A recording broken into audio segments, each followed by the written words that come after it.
How's it going, guys? Alex here. Welcome back to another Dokkan Battle video, and I have another Distortion of Time series video that is going to consist of Super Saiyan 2 Gohan, the STR type of course, and INT Perfect Cell. So this is the first time that they were ever released, and I'm actually going to go ahead and do a little thing. So this is what the Gohan looks like before he Dokkaned, and his leader skill has changed slightly. Instead of just giving it to specific types, he gives it to all types, and of course the increase has increased by 10%. He did not cause immense damage before. And if I'm not mistaken, before he wasn't self-sufficient either. And he did not have the prepared for battle link. So he has a pretty decent unit on a mono STR team. The thing that lets him down the most is that you kind of have to get his super attack to 10 to see a real difference. And the 70% is kind of low. And if I'm not mistaken, his 12 key multiplier isn't that good. But he's still a good unit nonetheless, especially if you don't have too many other good options. But yeah, hope you guys are having a great day as always. And if you do enjoy today's video, consider leaving a like and subscribing if you are new. And I'm not going to be doing these daily, by the way. I'm just going to be doing them every few days. But there are a lot of banners to go through. And as you can clearly tell, as we progress, every unit is going to be getting better and better. So exciting things ahead. Let's go ahead and take on the Super Saiyan 4 Goku event. I don't particularly need any medals for this particular event, but let's just take it on anyway. Who knows, maybe in the future, if we get an LR Super Saiyan 4 Goku, this is what we're going to need for the medals to awaken him. So there he is in that last slot. Okay, so here we go, and Gohan is actually in the first rotation. Can we activate that Kamehameha link? We can. We've got Super Saiyan 4 Goku is here. Let's see how hard he hits without any boost. That's Super Attack 1 and Loki. Both my Super Saiyan Gogeta and Super Saiyan 2 Gohan are at Super Attack 1 on JP, and my Gohan actually hits harder than my Gogeta, and they both have immense, keep that in mind, but one has a flat out attack boost and the other has a percentage boost, so it just shows you how much of a difference that percentage boost actually makes. Granted, over time Gogeta is going to be hitting harder, but even so, it's definitely impressive to see how much of a difference both of them make. And if I'm not mistaken, Full Power Frieza was actually a harder hitter than Gogeta because of that percentage type passive, so it makes a massive difference.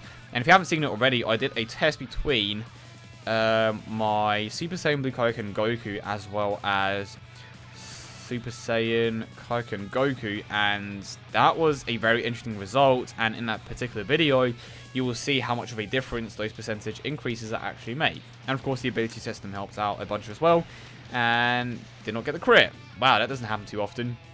And I know a few people brought it up. One of the reasons why Gogeta is still relevant despite, getting crazy stat increases in the ability system is the fact that he is effective against all types. That is such a broken mechanic, and I'm surprised that they honestly kept it with the INT type. But, I mean, I suppose you have to keep broken units to continue the meta. Because you can't release one extremely overpowered unit and then just not do the rest for the different types, of course. I mean, you can, but it would annoy a lot of people. But I'm curious to see how much of an increase Gohan is going to get from this. And support passives makes such a massive difference. Okay, he's not dead. I thought he was going to die low-key. So he went up by a bit, and I did bring this up in a different video, that the higher your super attack level is and the more ability system buffs you have, and of course taking into account leader skills and such, the more you're going to benefit from passives like Super Saiyan 3 Goku, which is why Super Saiyan 4 Goku gets like a 500k increase as attack stat every single time he is linked up with Super Saiyan 3 GT. And this is a very nice rotation. You know what? I'm going to trust my boy Goji. Maybe a double super attack. Most likely going to get a crit. If he doesn't, I think I'm going to survive. I tend to make stupid mistakes. Well, I take risks. I don't make mistakes, but I suppose they're the same thing. I don't know. Let's see. And it was worth the risk. There we go. Now, do we have Gohan again? We do. And, I mean, the thing about this Gohan in particular that I don't necessarily like is how... I mean, I suppose you could say the same thing for the other units, but his attack links are just so limited. Granted, you have Super Saiyan. I believe... No, that's not Gold. That's the wrong one. Same way Race is another attack link. 700, I think it is. It is. Fierce Battle as well. I think they should be adding a few more attack links to these particular units. Maybe like a Father Son one. That would be cool. But I don't... Well, they are going to be releasing the category things over on JP, which means that if you run a particular set of units, you're going to be getting an increase. I don't know if that takes into account the leader skills as well, but I think if you are running a particular category, that it adds to what you currently have. So is that going to make teams even more broken? But then again, you do have to run a particular team, so I doubt it's just going to be run a unit or a team of STR types, because that would be absolutely, like, just broken. So it would most likely be a Son family, or no, Son Goku family, of course, or something along those lines. Definitely curious to see the different categories that they introduced. The one that they're going to introduce at the moment is the waifu one, but coming to the end of this event, and hopefully we can finish it in the next rotation. But so far, you can see how good he still is, despite just being at Super Attack 1. And, I mean, he isn't exactly a forgotten unit, but I would low-key like to introduce him to my Forgotten Unit series, just because I want to show him off at Super Attack 10. I suppose I can just show him off once again to Super Attack 10, if I ever get into Super Attack 10. And the reason why I kind of stopped that series is because I want to get particular units to Super Attack 10 before I do show them off, just to, you know, actually show you guys what they are capable of, instead of just putting them at Super Attack 1 and being like, okay, here you go, that's the unit that isn't fully maxed and could have potentially been much better if I got him to Super Attack 10. The one that disappointed me the most by far, though, was Super Saiyan 3 Vegeta. I honestly expected that man to be hitting harder than 300k. And we have your boy in Perfect Cell, and at the time, don't get me wrong, he was an absolutely incredible unit, but now he's just kind of fallen off like the majority of the other units. And to be fair, his link set is somewhat decent. He just lacks shocking speed, for one, and that definitely would have helped him out a bunch. He does have big bad bosses, but that is probably his best link alongside First Battle. And of course, this is the team that we are going to be taking. Not too many villains here, and I kind of wish I had Super Saiyan Blue Vegeta, but I'm going to try to keep him and LR Gohan together, just so I can activate that Kamehameha link. Actually, I can do the same with Gohan, because he does have a Kamehameha link as well, and I'm pretty certain that he has the big bad bosses link as well. And actually, I can take on a Vegeta event here, because we don't have a type disadvantage. So yeah, hope you guys are enjoying the video so far. Definitely a lot more organized, I would say, because we are on the same version of the game for the entirety of the video. And these units are actually pretty damn good. It's not to say that the others weren't that good, but they weren't awakened because of particular reasons. But here we go. Can we find out LR Gohan frame? We should be able to, because I added a bunch of you guys, and thank you for adding me if you did.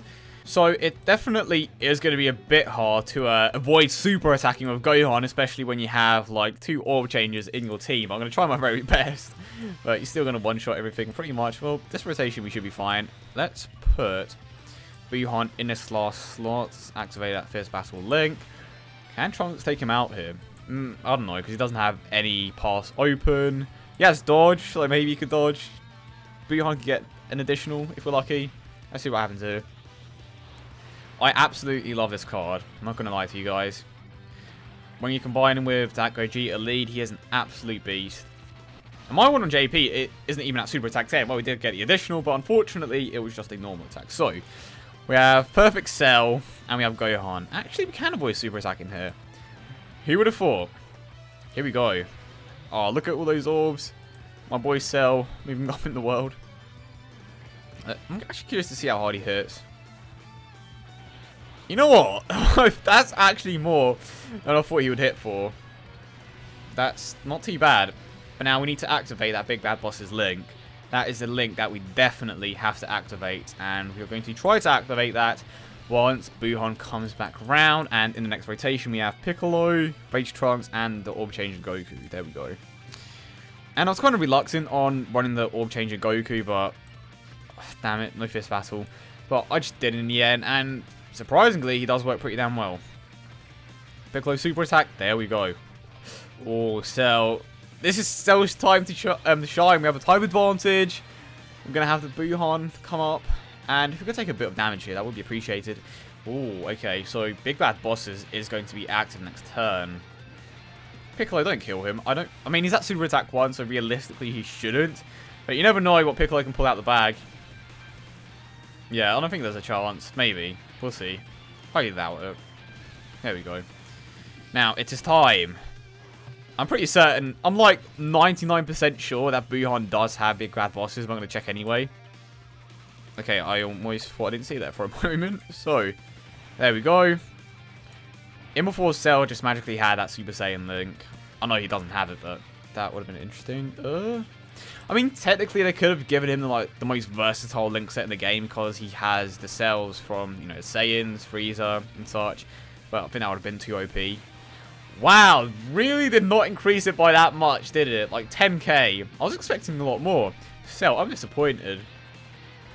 You have to keep in mind that Big Bad Bosses is a 25% increase, and that goes back to what I said before, that the higher, well, the more stat buffs that you get from the ability system, and of course the higher the super attack level, the more that you're going to benefit from passives like that. And let's go ahead and grab these orbs, and I'm going to try to one-shot this stage of Gohan, because I don't know how long this video has been going on for, and I don't want to make it too long. But if you've made it to this particular point, I appreciate you, and you know what, hashtag made it to this point. Hashtag that in the comment section, and I will know that you guys made it to this point. And that attack stat is just disgusting. It's not even a Gogeta lead. Oh boy. Oh, he's alive. Okay, fair play to him. Fair play. Can Goku stun? Not like I need it. Actually, like, one thing that I didn't check is his defensive stat, because he does get a defensive boost. 32,000! Wow, and that's just 40%. Granted, his defensive stat is pretty damn high. Holy crap, this guy is actually a tank. Can you imagine him on Kid Buu? Shame no one uses Kid Buu. Huh. Is Cell the most underrated unit in the game? For INT, or if you're running that particular INT team. Low key, super attack 10. Oh my god, I think I'm dead. Am I dead? I'm dead. Okay, I didn't expect him to die there. Well, I didn't expect myself to die. But you get the point. And I just realised that Piccolo's passive was active, so he was getting a defensive boost at that point. Well, I hope you guys did enjoy today's video. Honestly, an exciting pair of units to try out. Gohan is undoubtedly better than Cell, just because he does link up much better on this particular team. But when Kid Buu comes out, I can definitely see Cell being a very good unit on that team. For one, he has an incredibly high defensive stat. His defensive stat can easily reach like 30,000, maybe even more, and depending on how many ability system buffs he has. And of course, he does get that additional 40% from his own passive. It's a shame that the percentage boost is so low, but you have to remember that at the time of his release, and of course when he Dokkan Awakens, he was one of the very first Transcendent Ultra Rares, so I would imagine that they didn't want to make him too overpowered. But if he was awakened during this period of time, or with the new SL event, his card definitely would have been a bit better. But yeah, hope you guys did enjoy today's video as always, and if you did, don't forget to leave a like and subscribe for more. I hope you guys have a great day, and I will see you all in the next one.